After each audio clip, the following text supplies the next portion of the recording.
The year was 1819, in the quiet duchy of Saxe-Coburg and Gotha, a place of forests, stone castles, and the echo of church bells drifting through the mist. In a modest palace nestled among the hills, a boy named Albert was born.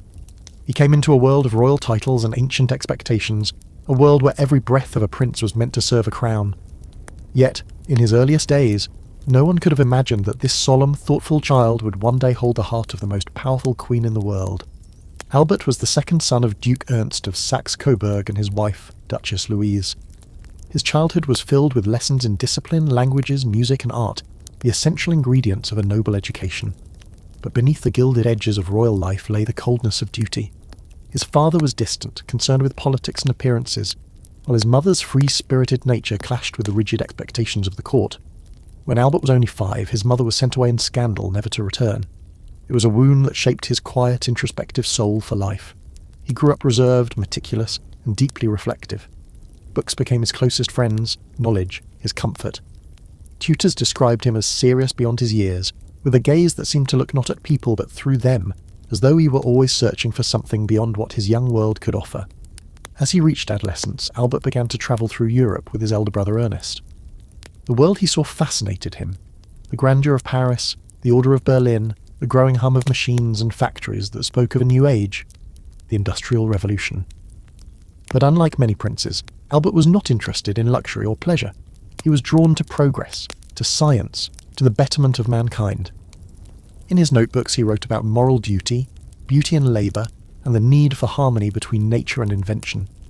These were not the words of a spoiled heir, but of a thinker, an idealist born into a crown. Meanwhile, across the English Channel in the grey palaces of London, a young princess named Victoria was growing up under her own shadow of isolation.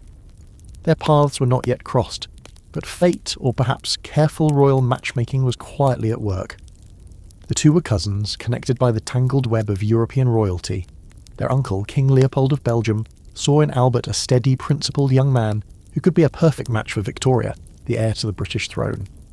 In 1836, Albert and Ernest were invited to visit England. For the young prince, it was a journey into an empire far greater than his small duchy, a place of coal, smoke and wealth. London pulsed with energy, and Albert felt both fascinated and humbled by it. He was introduced to Princess Victoria at Kensington Palace, where she, then only 17, greeted him shyly. She found him handsome, beautiful, she later wrote in her diary, with such fine blue eyes and a sweet expression. Albert, ever composed, was polite and kind, though reserved, as if unsure what to make of the lively, curious girl before him. When the visit ended, they returned to their separate worlds. Albert continued his studies in Bonn, devoting himself to philosophy, law and music. Victoria ascended to the throne the following year, becoming queen at just 18. Now the most powerful woman in Europe, she ruled a vast empire, yet behind the splendour she was still young, lonely and uncertain. Years passed, but the image of Albert lingered in her memory like a melody she could not forget. In 1839 the cousins met again. This time the meeting was different. Albert had matured into a tall, graceful man, his manners gentle but confident. Victoria, radiant in her royal dignity, found herself unable to contain her joy. After their second meeting she wrote, "I have never spent such an evening. He is perfection." Only 5 days later it was Victoria who proposed marriage, a bold gesture that shocked even her closest advisors. But she did not care. In a world where politics ruled hearts, she followed her own. Albert accepted, humbled and deeply moved. Their union was not a matter of convenience or diplomacy, it was genuine affection, rare among monarchs. The royal wedding took place on a cold February morning in 1840. London streets were thick with crowds, cheering as the golden carriage rolled through. The bells of St. James's and Westminster rang across the city, echoing against the fog and stone. Victoria wore a white silk gown, a choice that would set a fashion for generations, and when she took Albert's hand, the two seemed almost fragile beneath the weight of history.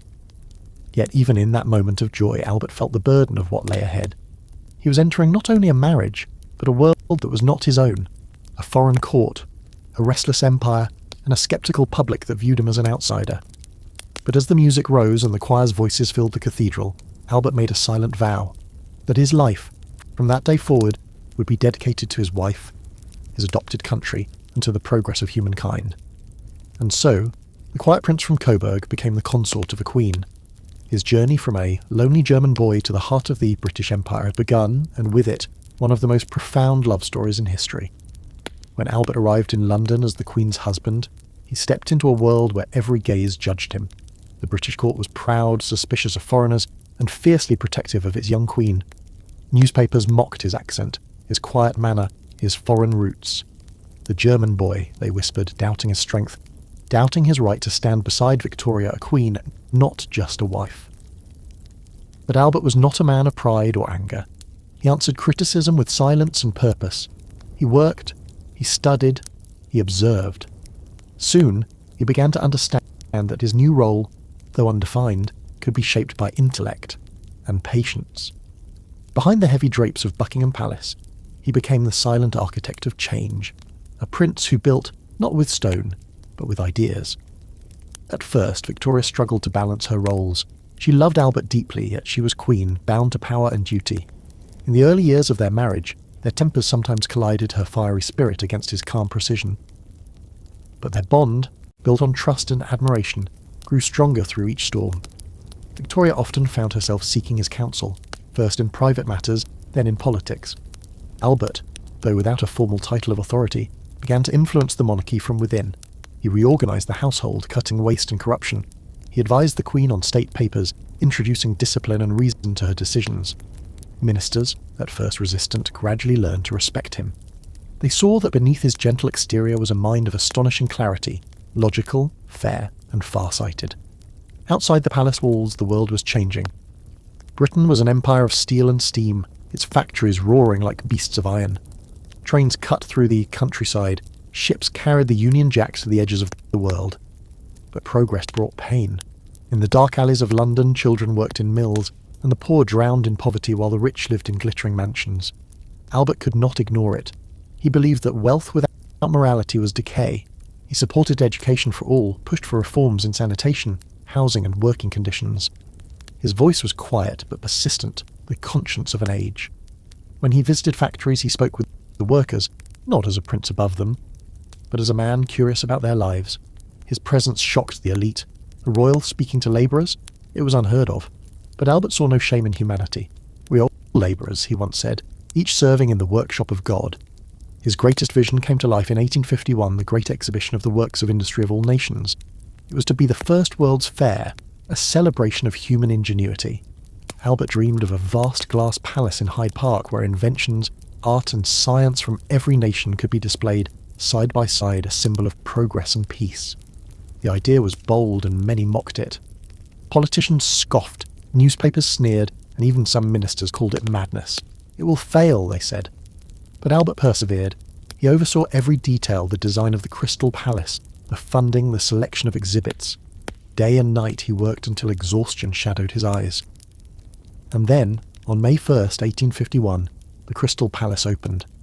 Sunlight poured through walls of glass and iron as tens of thousands of people, rich and poor alike, walked among the marvels of the age. Machines that could weave faster than any human, engines that breathed fire, clocks, sculptures, telescopes, fabrics, jewels. It was a temple of human achievement, and at its heart stood Prince Albert, the quiet visionary who had turned an idea into history. Even Queen Victoria, who watched him with tears of pride, wrote in a journal that day, "It was the happiest, proudest day of my life. Albert's genius has shown itself to the world." For a moment, all of Britain seemed united, the aristocrats, the workers, the dreamers, all under the same glittering roof. The exhibition earned a great success, its profits later used to fund museums and institutions that would shape British culture for generations. The Victoria and Albert Museum, the Science Museum, the Natural History Museum. Yet, for Albert, the glory meant less than the purpose. He did not seek fame, he sought progress. When the applause faded and the crowds dispersed, he returned to his desk, surrounded by stacks of letters, reports and plans for the future. He spoke often of education reform, public health, and housing for the poor. His handwriting filled pages late into the night, long after the palace had gone silent. But the burden of his efforts began to weigh upon him. The constant pressure, the scrutiny, and his deep sense of duty eroded his health. The smile that once softened his face grew faint. He worried about his children, about Victoria's heavy responsibilities, about the world's endless conflicts. The Crimean War broke out, and with it came sleepless nights, endless decisions, and the grief of a nation. At home, He was not only the Queen's advisor, but also a father deeply affectionate and strict, determined to raise his 9 children with virtue and intellect. The royal nursery echoed with laughter and lessons, with Albert teaching music, science, and morality. He believed that even princes and princesses should understand duty, humility, and compassion. Despite his frail health, he never slowed. "There is so much to do," he would say softly, "and so little time to do it." His body grew weaker, but his mind remained sharp, a candle burning too brightly against the darkness. By the late 1850s, Albert had become more than a royal consort. He was the moral and intellectual centre of the monarchy, yet few saw the quiet exhaustion behind his calm eyes. The empire praised his wisdom, but he carried a private weight, the fear of leaving Victoria alone, the worry that his reforms might vanish after him. Still, each morning he rose with the same resolve: to serve, to improve, to protect. And as the winter of 1861 crept into England, Albert's body began to fail, coughs turned to fever, fatigue to pain. He continued his work, ignoring the warnings of physicians. "Rest, my dear Albert," Victoria pleaded. But he smiled faintly. "There will be rest enough in time." He could not have known how soon that time would come. The winter of 1861 settled over England like a grey shroud. The skies hung low above Windsor Castle, the winds whispering through its stone corridors as if carrying a warning. Prince Albert's health, which had long been fragile, began to falter. The physicians spoke softly of fatigue, of fever, of a body worn thin by years of duty and worry. But Victoria refused to believe that the man who had always been her strength could fade so quietly from her side. Albert had never been one to rest. Even as his hands trembled and his steps slowed, he continued to read reports, write letters, and meet with ministers. He had been the silent backbone of the British crown, and he feared that, without his guiding hand, the delicate balance of the monarchy might crumble. "I must finish what I began," he murmured to one of his aides, his voice barely above a whisper. But the world he had helped to steady was beginning to slip away from him. By December his illness had grown severe. Some said it was typhoid fever, others suspected something deeper, hidden in the heart that had carried too much. He was confined to his chamber at Windsor, the room overlooking the snow-covered gardens, where he had once walked with Victoria in the early days of their love. She stayed at his bedside, refusing to leave even for a moment. Gone was the radiant queen of empire before him, knelt only a wife, her eyes filled with terror, her hands clutching his. The man who had always been calm and certain now lay pale and fragile, his breath shallow. Yet even in pain he comforted her. "Do not weep for me," he whispered, "for I am at peace." Outside, the castle was silent. Servants moved like ghosts through its long halls, the children were kept away, and the great clocks ticked with the cruel indifference of time. The entire nation felt a strange unease, as though the heart of the empire itself was slowing with him. On the evening of December the 14th, 1861, a cold mist wrapped Windsor in silence. Victoria sat beside him, holding his hand as the candles flickered low. Albert's eyes, still clear though weary, searched her face one last time. He spoke softly words only she could hear. And then, as the clock struck 10:50, he drew his final breath. The room fell still. The Queen did not cry out. She simply bowed her head, and the world seemed to darken around her. The news spread like a shadow through Britain. Bells tolled across the cities and villages. Church doors opened for prayers that never seemed to end. The newspapers printed their pages in mourning borders. Millions wept for a man they had once mocked, the foreign prince who had, in time, become the nation's quiet guardian. Victoria's grief was bottomless. She shut herself away from the world, draped in black, her heart sealed behind the walls of Windsor and Balmoral. "My life," she wrote in her journal, "is gone, the world is over."